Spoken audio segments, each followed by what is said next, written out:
So back in 1948, my father started Kennards, and this cement mixer was the first model he hired. We've been collecting things for the Kennards Hire Museum basically since the 70s or so, and there's even some equipment here that predates that. This is some of the memories of what we do as a hire company.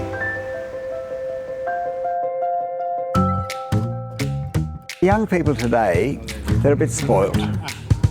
They've got push-button ignition, they've got all these safety features. They don't know how good they've got it. Back in the day, you used to have to wind a rope around a recoil to start the motor. And if you didn't get it exactly right, the knot on the end of the rope would smack you in the face. I think they should know where it all began and how far we've come.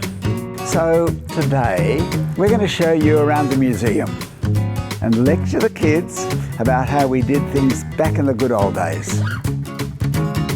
We're going to look at the evolution of equipment and how equipment has primarily become safer, but also become easier for our customers to use and to give them a better end result.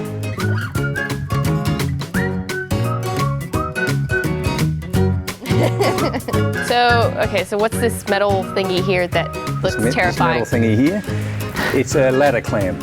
We had wooden planks that were 10 or 16 foot long. I don't do the metric, I'm old school. That's about 3 to 4 meters. Okay, that's good, all right, let's believe you. And a plank would be set across these two, so these are 10 or 16 foot apart. So what, you'd stand on the plank? You'd stand on the plank in between these, so these could be 30 foot in the air, depending on how tall the ladder was. No. Yep, and then you'd carry up the 10 or 16 foot plank, position it between the two, and then use it as a trestle, I guess. You guys were insane. Were?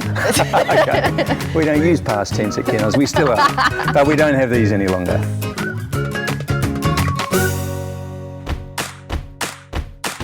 We have a long range of concrete grinders. These were actually grinders for Daihatsu. I noticed they're curved. You sat on it. You sat on it and adjusted it from there. So you actually, put your leg over and sat on it and steered it from there. I can actually remember going out to a job site and seeing a guy using one of these, and there was a guy standing on the handlebars running the machine, and there was another guy actually standing on the machine like this to provide extra weight for it while his mate was actually pushing it around. So to grind faster. I don't exactly think it was work health and safety approved, but no. He was riding a concrete grinder. Yeah. I see we're looking at a beer trimmer here. How good is this machine? The Allen Scythe, our original slasher that we bought into Kennards Hire. What's it slashing? Toes and fingers or? These things are very, very dangerous, right? And people want to slash paddocks. They got bricks in the paddock, they got barbed wire in the paddocks, and they just think any mower can clean their block of land. Here we go. Come on, Dylan, you can do it, mate.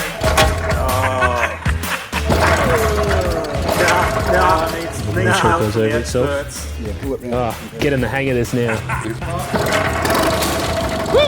Oh, he's done it! He's done it! Go, do it! It worked! What was this red number over here again? That's the Mobile Code Slasher. That was a fantastic unit. Simplistic, rugged, you don't get flat tyres. The only problem with the Mobico was the performance of that with the blade cover on versus the blade cover off is chalk and cheese. With the blade cover on, yep, it was average. When you took that blade cover off, absolutely fantastic. Mate, that would cut house bricks in half, that thing. That was good. Why is there 3 bolts there that you can take the front guard off, I wonder, but that's it.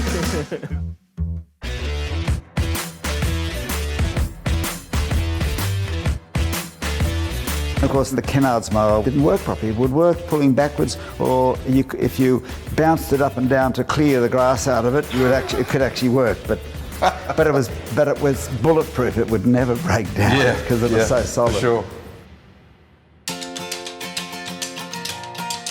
What is this?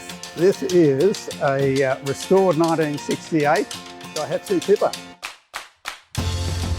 I've heard a thing or two that you might have helped them along the way with a bit of extra oomph under the hood.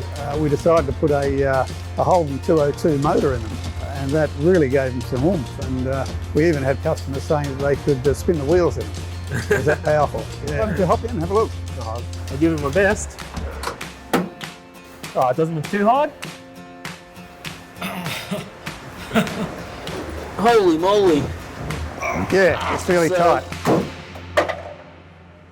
How many young people wrecking the damn car? There you go. Oh, there you go. Not the quietest vehicle compared to... I can't hear what you're saying. Comes down a bit faster than it goes up. Yeah.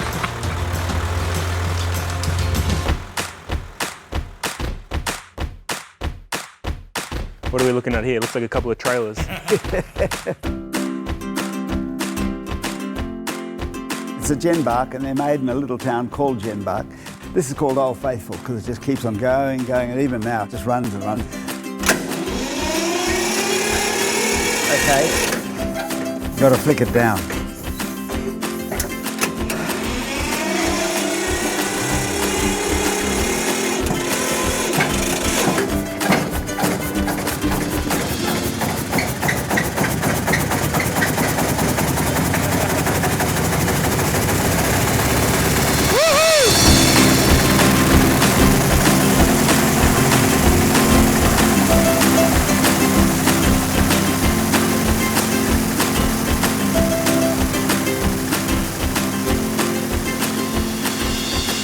So how bad was it? Probably one of our biggest disasters I think we've had. You've had some big ones, haven't you? We've had a few big ones. It was an absolute dog. It would overheat, it would leak fuel, they caught fire, just so bad that our people hated them, and they staged a photograph of two blokes with sledgehammers trying to bash it up. So who did you flog those to? Some poor unsuspecting person. It might have just been a good anchor for a boat.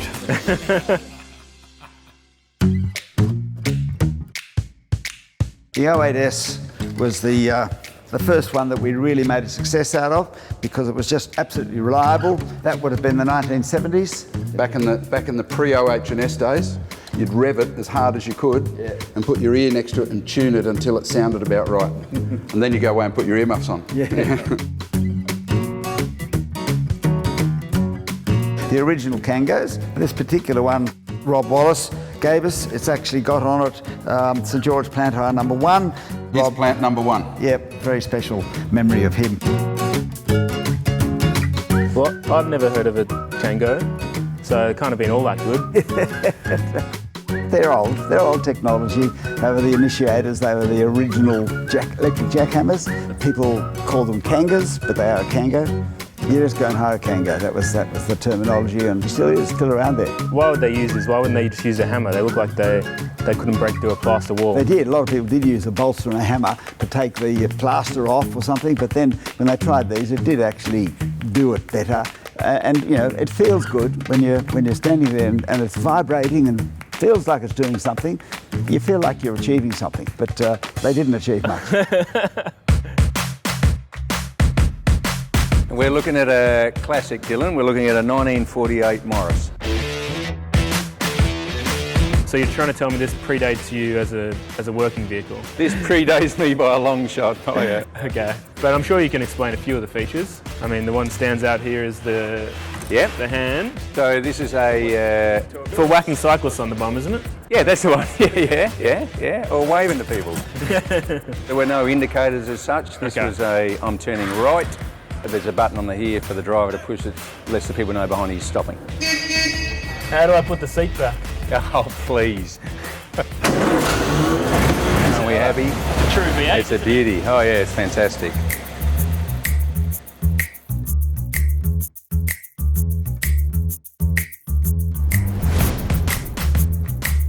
So how old is this one here? Probably 35 years old. Okay. How old are you? How old do you think I am? Have you ever struck one of these, Brad? No, one of these I've never had to old do full that. starts? Most of them are key start these days. So. Yeah, you blokes have got it easy nowadays. Fair dinkum. It definitely wasn't renowned for starting first go. Every time you wanted to start it, you have to wrap the rope around the recoil manually every time. Every time. Every time. And then when you pull the recoil to start it, you had to hold your breath, cross your fingers, and pull. Hopefully you got it going first go, but usually that wasn't the case.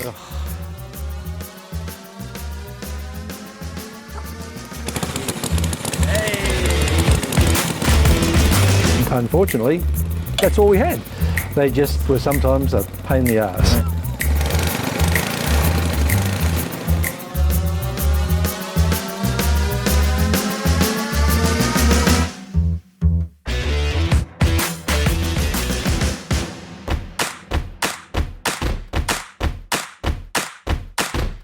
You had to make sure that you always started slightly to the side, so there's no, you can't pull like that, because otherwise the knot on the end of the rope hits you in the face as it comes off the machine.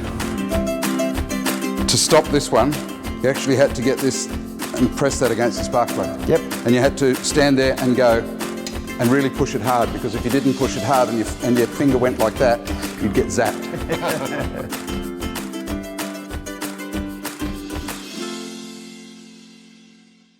So, what are these? These actually are floor sanders. I'll be honest with you, they look really heavy. Were they like really cumbersome back in the day? I mean... Absolutely. These, as you can see, are very heavy. This particular one, the Vinco, 200 kilos. So it actually took 4 people to actually lift it, and it's very hard to hold. So were you strapped in then? You had to hang on, otherwise it would take off and take you with it.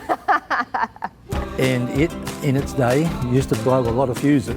So they used to grab some thick fencing wire, bodgy it back up, and then stick it back in so they wouldn't get disturbed again. That doesn't sound legal. Not today.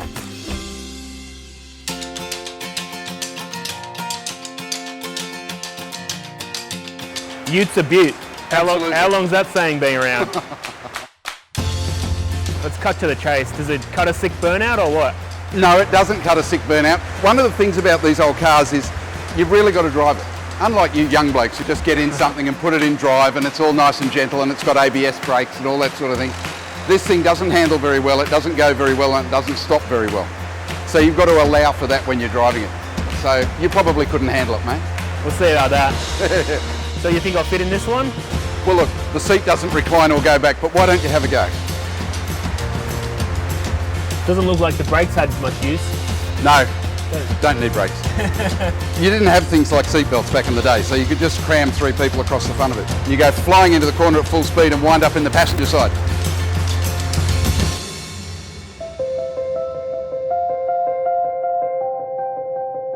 We can't go past it without acknowledging the mixer. The mixer, yeah. It's the mixer that started it all. Gets pride of place in the It gets pride of place in the museum. And they really didn't change. I mean, in design, unless you went to that different style of mixer that actually sits up on top of a stand. Yeah, the bell mixer. The bell mixer. These mixers really are still exactly the same as you see on housing construction sites these days, people mixing mud for brickwork. Australian made in South Australia. This exact same model was the one that Wally started our business with in 1948. People after the war wanted to mix concrete, but they didn't want to buy one. So they said, will you lend it to me? And he said, no, I won't lend it to you, I'll hire it to you. And that's how the business really started.